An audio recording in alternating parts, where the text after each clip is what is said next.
Welcome back. हम आस्वादन कर रहे थे रामवृक्ष बेनीपुरी जी का रेखा चित्र सुभान खां। और उसमें लेखक कहते हैं कैसे शहर और देहात में हिंदू मुस्लिम दंगे फैलने लगे और शहरों की यह बीमारी धीरे धीरे देहात में भी घुसने लगी। गाय और बाजे के नाम पर लड़ाई झगड़े होने लगे और कभी ऐसा होता है कि पंडितों की बनाई तो कभी मुल्लाओं की चलती बनी। तो इस प्रकार धार्मिक सांप्रदायिक जो भेदभाव बढ़ने लगा। खबर फैली इस साल सुभान दादा के गांव के मुसलमान भी कुर्बानी करेंगे। जवार में मुसलमान कम थे, लेकिन उनके जोश का क्या कहना। इधर हिंदुओं की जितनी गाय पर ममता न थी, उससे ज़्यादा अपनी तादाद पर घमंड था। अब ये देखिए, ये खबर फैलने लगी कि सुभान दादा के जो गांव के मुसलमान हैं वो भी इस बार कुर्बानी करेंगे गाय की। और वैसे वहाँ मुसलमान कम थे उस गांव में, लेकिन उनके जोश का क्या कहना, जोश की कोई कमी नहीं थी। और इधर हिंदुओं की जितनी गाय पर ममता न थी, उससे ज़्यादा उनकी तादाद पर घमंड था। वे मेजॉरिटी थे, तो इसलिए उनको अपने तादाद पर घमंड था।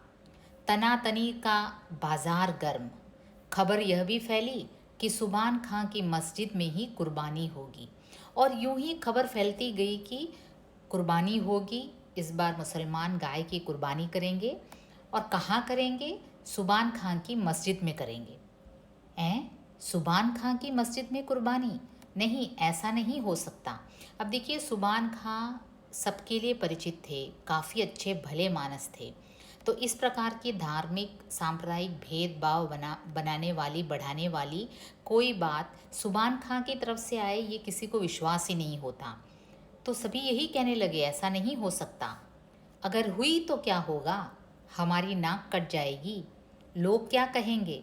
इतने हिंदुओं के रहते गौ माता के गले पर छुरी चली। अब हिंदुओं के बीच यही वार्तालाप होने लगा, यही खबर फैल गई कि देखिए, सुभान खां की मस्जिद में गाय की कुर्बानी होने की सूचना मिली है। ये विश्वास तो नहीं होता, लेकिन अगर हुई तो हम इतने हिंदू यहाँ हैं और हमने हमारे गौ माता की रक्षा नहीं की, तो कितनी बेशर्मी की बात होगी। छुरी से गौ माता को बचाना है तो गोरा गोरी के कसाई खाने पर हम धावा बोलें। और अगर सचमुच जोश है तो चलिए मुजफ्फरपुर अंग्रेजी फौज की छावनी पर ही धावा बोलें। कसाई खाने में तो बूढ़ी गायें कटती हैं, छावनी में तो मोटी ताज़ी बच्चियां ही काटी जाती हैं। अब देखिए, ये बात ये भी सच है कि जहाँ अंग्रेज़ी फ़ौज की छावनी है, वहाँ एकदम मोटे ताज़े गाय काटे जाते हैं। और वहाँ जाकर उस कसाई को रोकना इनके बस की बात नहीं थी हिंदुओं की, यद्यपि वे मेजॉरिटी थे। अब देखिए, ये तर्क मुसलमानों के ये तर्क हिंदुओं के बीच उठ खड़ा होता है कि अगर गौ माता को बचाना ही है तो सबसे पहले मुजफ्फरपुर चलो, जहाँ अंग्रेज़ी फ़ौज की जो टेंट है, जो उनकी जो छावनी है, उनका जो कैंप है, और वहाँ क्या करते हैं, एकदम मोटी ताज़ी बछिया को वे काटते हैं। और अगर हम हिंदुओं में ताकत है तो पहले वहाँ गाय के तो पहले वहाँ बच्चियों को मारे जाना को रोकना है। लेकिन वे तो हमारी आंखों से दूर हैं, देखते हुए मक्खी कैसे निगली जाएगी। अब देखिए, ये तर्क जब उछला कि क्यों ना अंग्रेज़ी छावनी में जाकर गाय की कुर्बानी को रोकें, तब हिंदुओं ने कहा कि ऐसे वो तो हमारी आंखों से बहुत दूर है मुजफ्फरपुर, हमारे देखते हुए मक्खी कैसे निगली जा सकती है। माफ़ कीजिए, दूर नज़दीक की बात नहीं है, बात है हिम्मत की, ताकत की। छावनी में आप नहीं जाते हैं इसलिए कि वहाँ सीधे तोप के मुंह में पड़ना होगा। यहाँ मुसलमान एक मुट्ठी हैं, इसलिए आप टूटने को उतावले हैं। अब देखिए, छावनी दूर है ऐसी बात नहीं है। अगर गौ माता से प्यार है, गौ माता की रक्षा करना है, तो छावनी में पहले हमला करना है। अब आप लोग छावनी जाने से डरते हैं, क्यों? क्योंकि वहाँ आपको सीधे तोप के मुंह में पड़ना होगा। और यहाँ सुभान खां के गांव में थोड़े से मुसलमान हैं, तो उन पर टूट पड़ने में आप उतावले हैं। क्यों? क्योंकि उसमें ताकत की ज़्यादा ज़रूरत नहीं है, आप लोग मेजॉरिटी हैं। आप सुभान खां का पक्ष ले रहे हैं, दोस्ती निभाते हैं, धर्म से बढ़कर दोस्ती नहीं। अब इतना तर्क तो मेरे मामा ने किया था। अब हिंदू हिंदू ही भड़क उठे मेरे मामा के खिलाफ। कहने लगे, आप सुबान खां का पक्ष ले रहे हैं, दोस्ती निभाते हैं। सबको पता है कि मेरे मामा और सुबान खां के बीच, पूरे गांव को पता है कि सुबान खां और मेरे मामा के बीच खासी दोस्ती थी। कुछ नौजवानों को मेरे मामा जी की बातें ऐसी बुरी लगी कि सख्त सुस्त कहते वहाँ से उठकर चल दिए। लेकिन कितना भी गुस्सा किया जाए, चीखा चिल्लाया जाए, यह साफ बात है कि मामा की बिना रजामंदी के किसी बड़ी घटना के लिए किसी की पैर उठाने की हिम्मत नहीं हो सकती थी। अब देखिए, मेरे मामा से काफ़ी लोग खफा हुए क्योंकि वो हिंदू थे, ब्राह्मण थे, फिर भी सुबान खां की दोस्ती की कदर कर रहे थे, तो कईयों को बुरा लगा। लेकिन एक बात भी सच्चाई है कि जिस प्रकार गांव में सुबान दादा की बात सभी मानते थे, उनकी इज्जत करते थे, ठीक उसी प्रकार मेरे मामा भी समाज में एक अहम स्थान निभाते थे। और मेरे मामा की रजामंदी के बिना किसी बड़ी घटना का होना मुमकिन नहीं था। उधर सुबान दादा के दरवाजे पर भी मुसलमानों की भीड़ है। न जाने दादा में कहाँ का जोश आ गया है, वह कड़क कर कह रहे हैं। अब देखिए, उधर मुसलमान सुबान दादा के पास इकट्ठे हो गए हैं और सुबान दादा ने कड़क कर कहा, गाय की कुर्बानी नहीं होगी, ये फालतू बातें सुनने को मैं तैयार नहीं हूँ। तुम लोग हमारी आंखों के सामने से हट जाओ। अब सुबान दादा ने कहा, एकदम ठीक कठोर स्वर में कहा कि देखो, गाय की कुर्बानी नहीं होगी, ये फालतू बातें सुनने के लिए मैं तैयार नहीं हूँ। तुम लोग हमारी आंखों से हट जाओ। क्यों नहीं होगी? क्या हम अपना मजहब डर के मारे छोड़ देंगे? अब मुसलमान पूछने लगे, क्यों? हिंदुओं के डर से क्या हम अपने मज़हब छोड़ देंगे? कुर्बानी होगी। मैं कहता हूँ यह मज़हब नहीं है, मैं हज से हो आया हूँ, कुरान मैंने पढ़ी है, गाय की कुर्बानी लाजमी नहीं है। अरब में लोग दुम्मे और ऊँट की कुर्बानी अमूमन करते हैं। अब सुबान खान ने भी कह दिया कि मैं अरब होकर आया हूँ, मैं हज गया हुआ हूँ और मैं जानता हूँ कि अरब में गाय की कुर्बानी ज़रूरी नहीं है, गाय के बदले किसी और जानवर की कुर्बानी भी हो सकती है। अब ये ज़रूरी नहीं है कि गाय को की ही कुर्बानी की जाए, वहाँ तो दुम्मे और ऊँट की कुर्बानी होती है। लेकिन हम गाय की ही कुर्बानी करें तो वे रोकने वाले कौन होते हैं? हमारे मज़हब में वे दस्तंदाजी क्यों करेंगे? अब मुसलमान पूछने लगे कि चलो, वहाँ कुछ भी होता हो अरब में, हम यहाँ, हमारे यहाँ गाय की कुर्बानी करना चाहें हमारी मज़हब के अनुसार, तो वे हिंदू रोकने वाले कौन होते हैं? हमारे मज़हब में वे दस्तंदाजी क्यों करेंगे भला? उनकी बात उनसे पूछो। मैं मुसलमान हूँ, कभी अल्लाह को नहीं भूला हूँ। मैं मुसलमान की हैसियत से कहता हूँ, मैं गाय की कुर्बानी ना होने दूंगा, ना होने दूंगा। अब सुबान खान ने एकदम से कह दिया कि मुझे उनकी बात नहीं पता, मैं वो नहीं जानता, लेकिन मैं इतना जानता हूँ कि गाय की कुर्बानी यहाँ नहीं होगी। मैं कभी अल्लाह को भूला नहीं हूँ, मैं मज़हब और धर्म को मानता हूँ और इसीलिए मैं सख्ती से कहता हूँ कि यहाँ गाय की कुर्बानी नहीं होगी। दादा की समूची दाढ़ी हिल रही थी, गुस्से से चेहरा लाल था, होंठ फड़क रहे थे, शरीर तक हिल रहा था। उनकी यह हालत देख सभी चुप रहे, लेकिन एक नौजवान बोल उठा।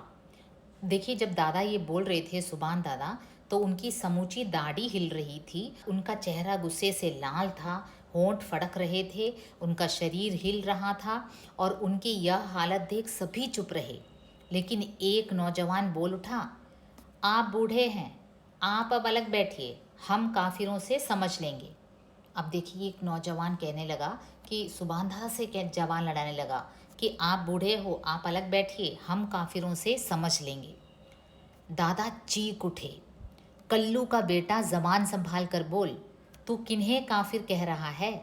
और मेरे बुढ़ापे पर मत जा, मैं मस्जिद में चल रहा हूँ, पहले मेरी कुर्बानी हो लेगी, तब गाय की कुर्बानी हो सकेगी। अब सुबान दादा इतना गुस्सा हो गए, वे कहने लगे, जबान संभाल कर बोल, तो किन्हें काफिर कह रहा है? तो किन हिंदुओं को, किन भाइयों को काफिर कह रहा है?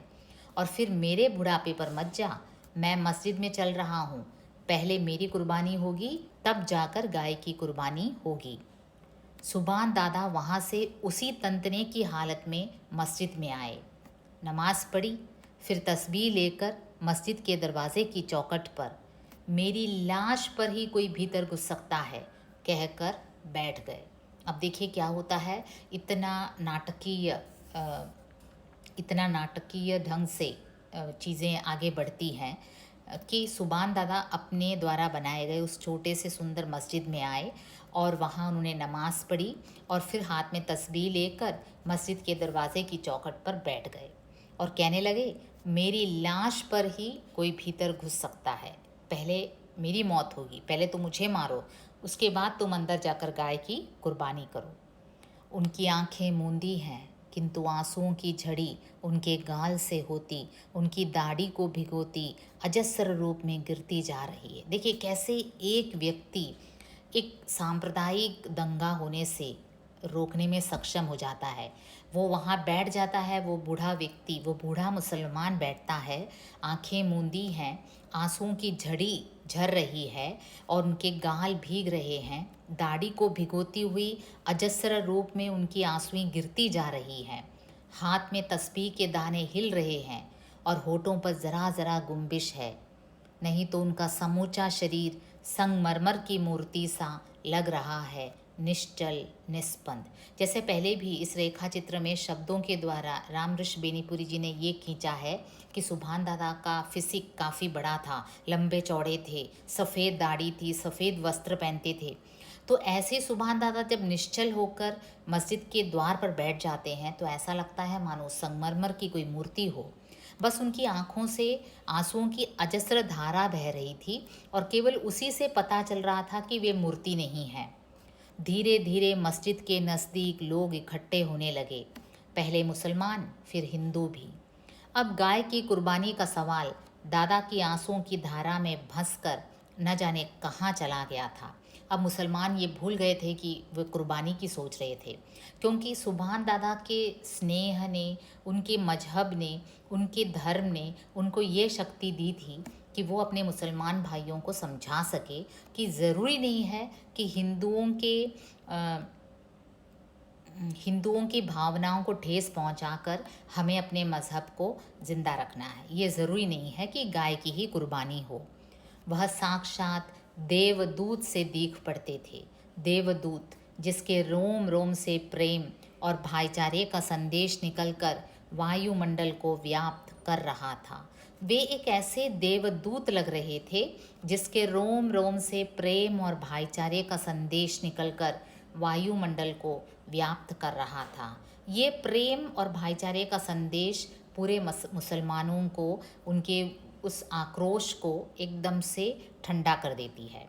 तो हम अगले एपिसोड में देखेंगे आगे क्या होता है, और अभी फ़िलहाल चलते हैं इसके मलयालम वर्शन की ओर।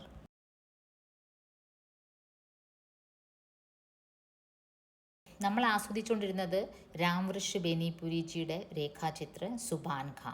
അപ്പം നമ്മൾ കഴിഞ്ഞ ക്ലാസ്സിൽ കണ്ടത് എങ്ങനെ ആ ഒരു ഗ്രാമത്തിൽ ഷെഹറിലുള്ള പോലെ, ടൗണിലുള്ള പോലെ ഹിന്ദു മുസൽമാൻ വൈരാഗ്യം, അതിൻ്റെ ആ ഒരു ജ്വാല ഗ്രാമപ്രദേശങ്ങളിലും പടരാൻ തുടങ്ങി. ചെറിയ ചെറിയ കാര്യത്തിന് ഹിന്ദുസും മുസ്ലിംസും തമ്മിൽ വലിയ കമ്മ്യൂണൽ റൈറ്റ്സ് ഉണ്ടാവാൻ തുടങ്ങി. അപ്പോൾ അതിൻ്റെ ഒരു ഓളം ഈ ഗ്രാമത്തിലും എത്തി. അവിടെ ഒരു വാർത്ത പറയുന്നത് എന്താണ്? ഖബർ ഫैली इस साल सुभान दादा के गांव के मुसलमान भी कुर्बानी करेंगे. जवार में मुसलमान कम थे लेकिन उनके जोश का क्या कहना. അപ്പോൾ അവിടെ ഒരു വാർത്ത പറയുന്നു, സുഭാൻ ഖായുടെ ഗ്രാമത്തിലെ മുസൽമാൻ ഈ പ്രാവശ്യം കുർബാനി ചെയ്യും, അത് പശുവിനെ തന്നെ അറുത്ത് ചെയ്യും. അവിടെ മുസൽമാൻ കുറവായിരുന്നു, എന്നാലും അവരുടെ ആവേശത്തിന് ഒരു കുറവും ഇല്ലായിരുന്നു. इधर हिंदुओं की जितनी गाय पर ममता न थी उससे ज़्यादा अपनी तादाद पर घमंड था. മറുവശത്ത് മെജോറിറ്റി ഹിന്ദുസ് ആയിരുന്നു. അപ്പോൾ അവർക്ക് പശുവിനെ രക്ഷിക്കുന്നത്, ആ പശുവിനോടുള്ള മമതേനേക്കാൾ കൂടുതൽ അവരെണ്ണത്തിൽ കൂടുതലായിരുന്നു, അവർ മെജോറിറ്റി ആയിരുന്നു. അതിൻ്റെ ഒരു അഹങ്കാരം, ഒരു ഘമണ്ട് അവർക്കുണ്ടായിരുന്നു. तना तनी का बाजार गर्म, खबर यह भी फैली कि सुभान खां की मस्जिद में ही कुर्बानी होगी. അപ്പം വളരെ ഹീറ്റഡ് ഡിബേറ്റ് നടക്കുകയാണ്. ഒരു വശത്ത് കുർബാനി ചെയ്യും എന്ന മുസൽമാൻ, അവർ എണ്ണത്തിൽ കുറവാണെങ്കിൽ കൂടി, മറുവശത്ത് അത് സമ്മതിക്കില്ല എന്ന് ഹിന്ദുസ്. അത് മാത്രമല്ല വാർത്ത പറയുന്നത് എന്താണ്, സുബാൻ ഖായുടെ മസ്ജിദിൽ തന്നെ ആയിരിക്കും ഈ കുർബാനി നടക്കുന്നതെന്നുള്ളത്. സുബാൻ ഖാ ഒരു ചെറിയ തൻ്റെ ജീവിതാഗ്രഹം, തൻ്റെ ജീവിതാഭിലാഷം നിറവേറ്റിയത് ഒരു ചെറിയൊരു മസ്ജിദ് പണിതിട്ടാണ്. നമ്മൾ കഴിഞ്ഞ ക്ലാസ്സിൽ കണ്ട്. അത് വളരെ സൗഹാർദ്ദപരമായി അതിൻ്റെ ഇനാഗ്രേഷനൊക്കെ നടത്തി ആ പള്ളിയിൽ കുർബാനി നടത്തുമെന്നാണ് ജനങ്ങൾ പറഞ്ഞ് പരത്തിയത്. സുബാൻ ഖാ കി മസ്ജിദ് മേ കുർബാനി നെഹി, ഏസാ നെഹി ഹോ സക്താ. അപ്പം കേട്ടിട്ട് വിശ്വസിക്കാൻ ബുദ്ധിമുട്ടാണ്. കാരണം സുബാൻ ഖാൻ ഒരു വളരെ നല്ലൊരു വ്യക്തിത്വത്തിൻ്റെ ഉടമയാണ്. അദ്ദേഹം ഒരു രീതിയിലും ഈ ഒരു മതപരമായ സ്പർദ്ധ ഉണർത്തുന്ന ഒന്നും തന്നെ ചെയ്യില്ല എന്നെല്ലാവർക്കും അറിയാം. അഗർ ഹുയി തോ ക്യാ ഹോഗാ, ഹമാരി നാക്ക് കട്ട് ജാएगी, ലോഗ് ക്യാ കഹേംगे, ഇത്തനെ ഹിന്ദുओं के रहते ഗോമാതാ के ഗലെ पर छुरी चली. അപ്പം അതാണ് പറഞ്ഞു തുടങ്ങിയത്. സുബാൻ ഖായുടെ പള്ളിയിൽ കുർബാനി നടക്കുവാണെങ്കിൽ, പശുവിനെ കൊല്ലുകയാണെങ്കിൽ നമ്മൾ പിന്നെ എന്തിനാ ജീവിച്ചിരിക്കുന്നത് ഇവിടെ ഹിന്ദുക്കളായിട്ട്? छुरी से गौ माता को बचाना है तो गोरा गोरी के कसाई खाने पर हम धावा बोले, और अगर सचमुच जोश है तो चलिए मुजफ्फरपुर, अंग्रेज़ी फौज की छावनी पर ही धावा बोले. कसाई खाने में तो बूढ़ी गायें कटती हैं, छावनी में तो मोटी ताज़ी बच्चियाँ ही काटी जाती हैं. അപ്പോൾ എൻ്റെ മാമനൊരു അഭിപ്രായം പറയും. നോക്കൂ, നമുക്ക് നമ്മുടെ പശുവിനെ രക്ഷിക്കുന്നതാ പ്രധാനമായ ഉദ്ദേശ്യമെങ്കിൽ നമുക്ക് ആദ്യം ഈ ബ്രിട്ടീഷുകാരുടെ ക്യാമ്പിലേക്ക് പോകണം. നമുക്ക് ആദ്യം ചെയ്യേണ്ടത് ഈ ബ്രിട്ടീഷുകാരുടെ ക്യാമ്പിലേക്കാണ് പോകേണ്ടത്. അവിടെയാണ് അവർ നല്ല കൊഴുത്ത ഇളം പ്രായത്തിലുള്ള കിടാവിനെ കൊല്ലുന്നത്. അത് മുസഫർപൂറിലാണ്. അപ്പം നമ്മൾ ആദ്യം അവിടെ ചെന്നാണ് അറ്റാക്ക് ചെയ്യേണ്ടത്. लेकिन वे तो हमारी आंखों से दूर हैं, देखते हुए मक्खी कैसे निगली जाएगी. അപ്പോൾ ഹിന്ദു സഹോദരങ്ങൾ മാമനോട് പറയും, അതങ്ങ് ദൂരെയല്ലേ മുസഫർപൂർ, പക്ഷേ ഇവിടെ നമ്മുടെ കൺമുമ്പിൽ നടക്കുന്നത് നമ്മളെങ്ങനെ സഹിക്കും? മാഫ് കീജിയെ, ദൂർ നസ്ദീക് की बात नहीं है, बात है हिम्मत की, ताकत की. छावनी में आप नहीं जाते हैं इसलिए कि वहाँ सीधे तोप के मुंह में पड़ना होगा. यहाँ मुसलमान एक मुट्ठी हैं इसलिए आप टूटने को उतावले हैं. അപ്പം മാമൻ പറയും, അതവിടെ നിൽക്കട്ടെ, അത് മുസഫർപൂർ ദൂരെ ആയതുകൊണ്ടല്ല. നമുക്ക് പശുവിനെ രക്ഷിക്കണമെങ്കിൽ, നമ്മുടെ ഗോമാതാവിനെ രക്ഷിക്കണമെങ്കിൽ നമ്മൾ ഏതറ്റം വരെയും പോകണം. പക്ഷേ അവിടെ പോയാൽ സായിപ്പന്മാരുടെ നേരെ വെടിയുണ്ട ഏൽക്കേണ്ടി വരും. അപ്പോൾ അതിൻ്റെ ഭയം കാരണം ഇവിടെയുള്ള ഈ കൊച്ചു വിരലിലെണ്ണാവുന്ന മുസൽമാന്മാരെ ആവുമ്പോൾ ആക്രമിക്കാൻ എളുപ്പമാണല്ലോ, അതുകൊണ്ടല്ലേ നിങ്ങൾക്ക് ഇവിടെ ഇത്രയും ആവേശം എന്ന് മാമൻ ചോദിച്ച ഉടനെ ഒരാൾ പറയും, ആപ് സുബാൻ ഖാ കാ പക്ഷ് ലേ രഹേ ഹൈ, ദോസ്തി നിഭാത്തെ ഹൈ, ധർമ്മ സേ ബഡ്കർ ദോസ്തി നഹി. ഓ, താങ്കൾ സുബാൻ ഖായുടെ വലിയ ദോസ്താണല്ലോ, കൂട്ടുകാരനാണല്ലോ. അപ്പോൾ അതുകൊണ്ട് ഇപ്പം താങ്കൾ മതം ജാതി എല്ലാം മറന്നിട്ട് താങ്കൾ തൻ്റെ സൗഹാർദ്ദം നിലനിർത്താനുള്ള ശ്രമത്തിലാണോ? कुछ नौजवानों को मेरे मामा जी की बातें ऐसी बुरी लगी कि सख्त सुस्त कहते वहाँ से उठकर चल दिए. लेकिन कितना भी गुस्सा किया जाए, चीखा चिल्लाया जाए, यह साफ बात है कि मामा की बिना रजामंदी के किसी बड़ी घटना के लिए किसी की पैर उठाने की हिम्मत नहीं हो सकती थी. അപ്പം മാമൻ ഇത് പറഞ്ഞതും ദേഷ്യപ്പെട്ട് ഹിന്ദുസ് ആവേശത്തിൽ വന്നവരെല്ലാം പല സ്ഥലത്തേക്ക് പോയി.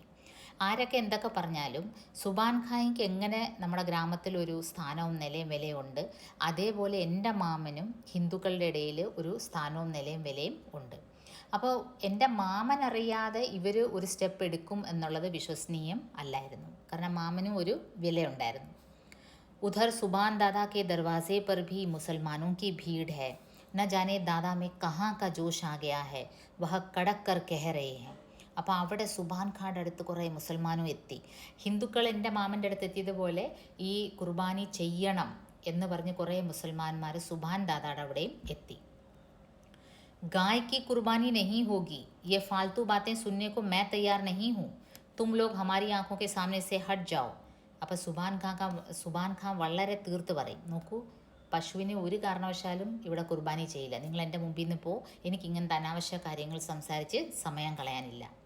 ക്യോ നെയ് ഹോഗി, ക്യാ ഹം അപ്നാ മസ്ഹബ് ഡർ കെ മാരെ ഛോഡ് ദേംഗെ. അപ്പോൾ ആൾക്കാർ ഇങ്ങോട്ട് ചോദിച്ചു തുടങ്ങി, എന്തുകൊണ്ട് നമ്മുടെ റിലീജിയൻ, നമ്മുടെ മതപരമായ ആചാരം നമ്മൾ ഹിന്ദുക്കളെ പേടിച്ച് വിടേണ്ട കാര്യമൊന്നുമില്ലല്ലോ.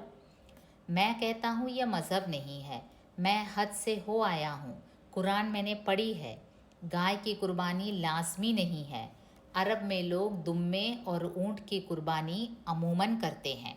അപ്പോൾ സുബാൻ ഖാൻ അങ്ങ് നല്ല ദേഷ്യപ്പെട്ട് പറയും, ഇവിടെ ഞാൻ എന്താ നോക്കി ഹജ്ജ് പോയിട്ട് വന്ന ആളാണ്, എനിക്ക് നല്ലപോലെ അറിയാം നമ്മളിവിടെ പശുവിനെ കൊല്ലുന്നത് പോലെ അവിടെ പശു കൊല്ലണമെന്ന് നിർബന്ധം ഇല്ല. അവിടെ ഏത് ആ ജോഗ്രഫിക്കൽ ഏരിയയിൽ ഏത് ആനിമലാണോ സുലഭമായിട്ടുള്ളത് അതിനെ കൊന്നാൽ മതി. അപ്പോൾ ഇവിടെ പശുവിനെ തന്നെ കൊല്ലണം, അത് പശു ഹിന്ദുക്കൾക്കൊരു മാതാവിനെ തുല്യമാണ്. അപ്പം അവരെ മുറിവേൽപ്പിച്ച് നമ്മളത് ചെയ്യണമെന്ന് നിർബന്ധമൊന്നും ഇല്ല. लेकिन हम गाय की ही कुर्बानी करें तो वे रोकने वाले कौन होते हैं? हमारे मज़हब में वे दस्तंदाजी क्यों करेंगे? അപ്പോൾ ഇവർ അടങ്ങുന്ന ലക്ഷണമില്ല. ഇവർ എണ്ണത്തിൽ കുറവാണെങ്കിലും ഇവർ ചോദ്യങ്ങൾ ചോദിക്കുകയാണ്. നമ്മൾ നമ്മുടെ മതപരമായ ആചാരം അവരെ പേടിച്ച് എന്തിനാണ് മാറ്റിവെക്കുന്നത്? उनकी बात उनसे पूछो, मैं मुसलमान हूँ, कभी अल्लाह को नहीं भूला हूँ. मैं मुसलमान की हैसियत से कहता हूँ, मैं गाय की कुर्बानी न होने दूंगा न होने दूंगा. അപ്പോൾ സുബാൻ ഖാൻ തീർത്ത് പറയും, എനിക്ക് അവരുടെ കാര്യമൊന്നും അറിഞ്ഞൂടാ, പക്ഷെ ഒരു കാര്യം എനിക്കറിയാം, ഞാനൊരു മുസൽമാനാണ്, ഞാൻ ഒരു കാരണവശാലും ഇവിടെ ഈ പശുവിനെ കൊല്ലാൻ സമ്മതിക്കില്ല. दादा की समूची दाढ़ी हिल रही थी, गुस्से में चेहरा लाल था, होंठ फड़क रहे थे, शरीर तक हिल रहा था. उनकी यह हालत देख सभी चुप रहे, लेकिन एक नौजवान बोल उठा. അപ്പോൾ ഇത് പറയുമ്പോൾ ഉണ്ടല്ലോ, ഈ സുബാൻ ഖായുടെ ദാടി മുഴുവനും ഇങ്ങനെ കുലുങ്ങുന്നുണ്ടായിരുന്നു. ദേഷ്യത്തിൽ ഫേസെല്ലാം അങ്ങ് ചുമന്ന്, ചുണ്ടെല്ലാം കൂടെ അങ്ങ് വിറയാർന്ന്, ശരീർ ഹിൽ റഹാ ഥാ. ഉൻകി യഹ ഹാലത്ത് ദേഖ് സഭി ചുപ് രഹേ. ഇത് കണ്ടിട്ട് സുബാൻ ഖാൻ ഇത്രയും ദേഷ്യപ്പെടുന്ന ആരും കണ്ടിട്ടില്ല. അപ്പോൾ അത് കണ്ടിട്ട് എല്ലാവരും അങ്ങ് ശാന്തമായിട്ട് നിന്ന്. പക്ഷെ ഒരു ചെറുപ്പക്കാരൻ പറഞ്ഞ്, ആ ബൂഢേ ഹേ ആപ് അബ് അലഗ് ബൈഠിയേ, ഹം കാഫിറോ സെ സമജ് ലേങ്കെ. താങ്കൾ പ്രായം ചെന്ന് താങ്കൾ ഇനി അങ്ങോട്ട് മാറിയിരി, ഞങ്ങൾ കൈകാര്യം ചെയ്യാം ഈ കാഫിറുകളെ. കേട്ടതും ദാദാ അങ്ങ് ദേഷ്യപ്പെട്ട് പറയും, കല്ലു കാ ബേട്ടാ ജവാൻ സംഭാൽ കർ ബോൽ, तू किन्हें काफिर कह रहा है और मेरे बुढ़ापे पर मत जा. मैं मस्जिद में चल रहा हूँ, पहले मेरी कुर्बानी हो लेगी तब गाय की कुर्बानी हो सकेगी. ദേഷ്യപ്പെട്ട് പറയും, നീ സൂക്ഷിച്ച് സംസാരിക്കണം, ആരെയാണ് നീ കാഫിർ എന്ന് വിളിക്കുന്നത്? അത് മാത്രമല്ല, ഞാൻ പ്രായമായെന്നും പറഞ്ഞ് അത് നീ ഓർത്ത് നെഗളിക്കണ്ട. ഞാൻ മസ്ജിദിലേക്ക് പോവുകയാണ്, ആദ്യം എന്നെ നിങ്ങൾ കുർബാനി ചെയ്യുക, അത് കഴിഞ്ഞ് ഗായക്ക് കുർബാനി ഹോ സക്കേഗി. സുബാൻ ദാദാ വഹാ സെ ഉസി തന്തനെ കി ഹാലത്ത് മേ മസ്ജിദ് മേ ആയി. ആ ഒരു ദേഷ്യത്തിലും ആവേശത്തിലും വിഷമത്തിലും അദ്ദേഹം ആ മസ്ജിദിൽ വന്നു, നമാസ് പഠി. ഫിർ തസ്ബീ ലേക്കർ മസ്ജിദ് के दरवाजे की चौखट पर मेरी लाश पर ही कोई भीतर घुस सकता है कहकर बैठ गए.